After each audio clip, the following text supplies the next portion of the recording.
अथाष्टमोऽध्यायः। अर्जुन उवाच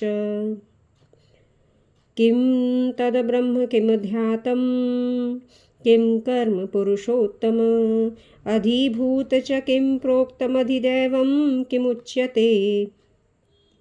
अर्जुन ने कहा, हे पुरुषोत्तम, ब्रह्म क्या है, अधिदैव और कर्म क्या है, अध्यात्म और कर्म क्या है, अधिभूत और अधिदैव किसे कहते हैं। तो अधियज्ञः कथं को अत्र देहे अस्मिन् मधुसूदन प्रयाण काले च कथं ज्ञेयोऽसि नियतात्मभिः। हे मधुसूदन, यहाँ अधियज्ञ कौन है और वह इस सब में कैसे है, युक्त चित्त वाले पुरुषों द्वारा अंत समय में यह किस प्रकार जानने में आता है। श्री भगवान उवाच अक्षरं ब्रह्मं परमं स्वभावोऽध्यात्मुच्यते भूतभावोद्भवकरो विसर्गः कर्म संगितः। श्री भगवान कृष्ण ने कहा, परम अक्षर ब्रह्म है, अपना स्वरूप अर्थात जीवात्मा अध्यात्म कहा जाता है। देखिए, परम अक्षर ब्रह्म अर्थात ओम, ओम इत्येकाक्षरम परमं ब्रह्म।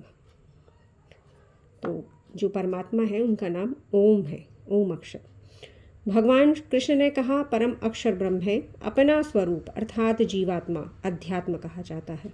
और अध्यात्म कौन है, आप स्वयं जो जीव रूप में विराजमान है। संपूर्ण जगत की उत्पत्ति एवं वृद्धि करने वाला जो आचरण है वह कर्म नाम से कहा गया है। ब्रह्मा विष्णु महेश के जो कार्य रूप कहे जाते हैं, उत्पत्ति प्रलय सृजन, ये सब उसी के अंतर्गत आते हैं, कर्म के अंतर्गत। और हम भी कर्म में ही बंधे हुए हैं। अधिभूतम क्षरो भावः पुरुश्चाधिदैवतम् अधियज्ञो अहमेवात्र देहे भृतां वर। उत्पत्ति और विनाश धर्म वाले सब पदार्थ अधिभूत हैं। विश्व रूप में जो विराट पुरुष है वह अधिदैव है। इस शरीर में वासुदेव ही अंतर्यामी रूप से अधियज्ञ हूँ। स्वयं वासुदेव ही जो है वह अंतर्यामी रूप से अधियज्ञ है। आंतकाले च मामे विस्मरण मुक्त्वा कलेवरम सप्रयाति स मद्भावम याति नास्ति अत्र संशयः। जो पुरुष अंतकाल में भी मुझको ही स्मरण करता हुआ देह को त्याग कर जाता है वह मेरे साक्षात स्वरूप को प्राप्त होता है, इसमें कुछ भी संशय नहीं है। तो यहाँ ये बताया गया है कि जो जीवन है आपने जिया और फिर अंतिम समय जब मृत्यु को प्राप्त होता है, देह को छोड़ना होता है जीव को, तो अगर वह इनका प्रभु का स्मरण करता है, नित्य स्मरण, तब वह उनके साक्षात स्वरूप को प्राप्त हो जाता है, इसमें कुछ भी संशय नहीं है। यं वापि स्मरण भावं त्यजन्ते कलेवरं ब्रह्मामेत तमेवेति कौन्ते सदा तद्भाव भाविता। मनुष्य अंतकाल में जिस भाव को स्मरण करता हुआ त्यागता है उसको ही प्राप्त होता है। अब अगर आप प्रभु का स्मरण कर रहे हैं, यह तो तभी होता है ना जब आपने संपूर्ण जीवन मतलब प्रत्येक क्षण आपने ईश्वर का स्मरण किया हो, तभी आपको अंत समय भी वही स्मरण आएगा। क्योंकि यह एक चिप की भांति होता है। हमारा जो मस्तिष्क है, हमारी इंद्रियां हैं, हमारा मन बुद्धि चित्त, ये सब में फीडिंग होती है।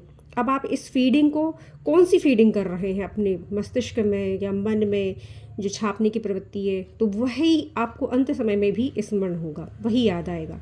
इसी तरह अगर प्रभु का स्मरण कर रहे हैं तो अंतकाल में अगर आप निरंतर उनका भजन और या उनका स्मरण कर रहे हैं तो उनके स्वरूप को प्राप्त होंगे। नहीं तो मनुष्य अंतकाल में जिस भाव को स्मरण करता हुआ देह को त्यागता है उसको ही प्राप्त होता है। अंत में आपका स्मरण जो भी चित्त में आपके स्थित हो जाएगा, और इंद्रियों और मन जिसमें भी आपकी ज़्यादा राग द्वेष जो भी होगा राग, उसी में ही आप फिर जन्म को प्राप्त होंगे उसी अवस्था में। मनुष्यों के लिए अगर देखा जाए तो यहाँ पर जड़ भरत की कथा बहुत उत्तम है।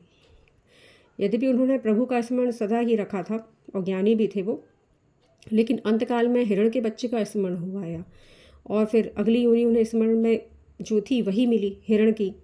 यहाँ पर अगर आप पुरंजन की भी कथा सुनते हैं भागवत पुराण के अनुसार, तो पुरंजन को स्त्री तत्व का विशेष प्रेम अंतकाल में याद आया, स्त्री तत्व के प्रति आकर्षण था, तो वे अगले जन्म में स्त्री तत्व में ही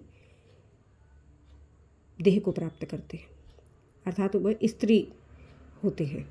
तो ये बिल्कुल सत्य है कि आपके अंत भाव जो रहेगा, अंतमति वैसी गति।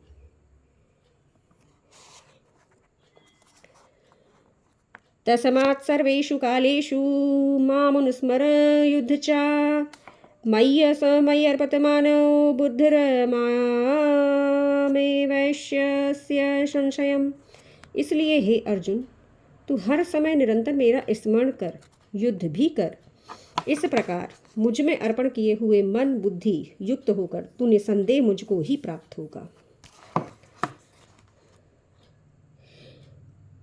तो कर्म तो अपना पूर्ण करना है, लेकिन स्मरण ईश्वर का रखना है निरंतर। अभ्यास योग युक्तेन चेतसा नान्यगामिना परम पुरुषम दिव्यम याति पार्थानुचिंतयन्।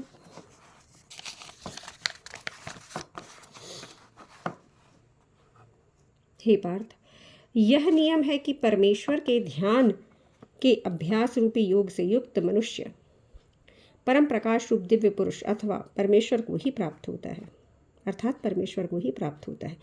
तो यह नियम है कि परमेश्वर के ध्यान के अभ्यास रूपी योग से युक्त मनुष्य परम प्रकाश रूप दिव्य पुरुष अर्थात परमेश्वर को ही प्राप्त होता है, मतलब ये निश्चित है। कविं पुराणमनुशासितार मनोरणीयांस मनुस्मरेद्य सर्वस्य धातारमचिन्त्य रूपमादित्यवर्ण तमसः परस्तात्। जो पुरुष सर्वज्ञ अनादि सबके नियंता सूक्ष्म से भी सूक्ष्म और सबके धारण पोषण करने वाले नित्य चेतन प्रकाश परमेश्वर का स्मरण करता है, प्रयाण काले मनसा चलेन भक्त्या युक्तो योग बलेन चैव भ्रुवोर्मध्ये प्राणमावेश्य सम्यक सतम परम पुरुषोपैति दिव्यम। वह भक्ति युक्त पुरुष अंत काल में योग बल से भ्रुकुटी के मध्य प्राण को स्थापित करके निश्चल मन से मुझे स्मरण करता हुआ परमात्मा को प्राप्त होता है। भ्रुकुटी के मध्य में प्राणों को स्थापित करना है, और फिर अर्थात वो योगी होता है ना, तो उसे ये सब आता है। एक योगी को यह ज्ञात हो जाता है क्योंकि यह स्वयं प्रभु करवाते हैं। यदक्षरं वेद विदो वदन्ति विशन्ति यद्यतयो वीतरागाः यदिच्छन्तो ब्रह्मचर्य चरन्ति तत्ते पदं संग्रहते प्रविक्ष्ये। वेद के जानने वाले विद्वान जिस परम पद को अविनाशी कहते हैं, आसक्ति रहित सन्यासी उस जिसमें प्रवेश करता है, उस परम पद को मैं तेरे लिए संक्षेप में कहूँगा। अब ये परम पद की बात होगी मित्रों। परम पद की बात हो रही है और हमारे अर्थात जीवात्मा की बात हो रही है। तो जीव को अध्यात्म कहा गया है ना।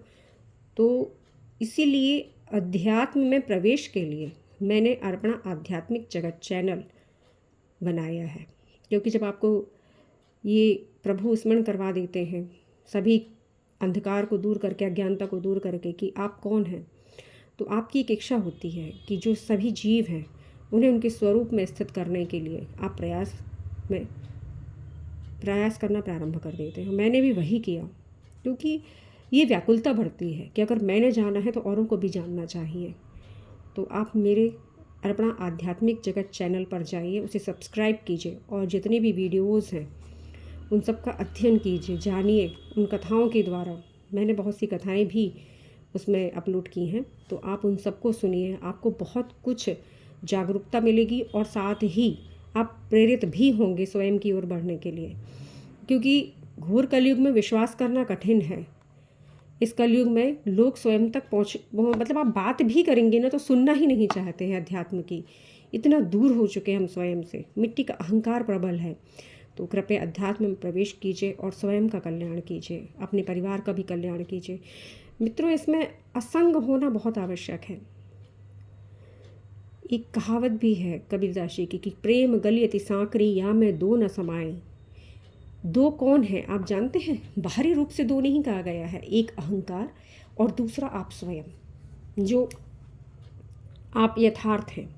तो ये दो एक साथ नहीं चल सकते हैं, इसमें एक ही समा सकता है, वो है सूक्ष्म, अति सूक्ष्म आत्मा।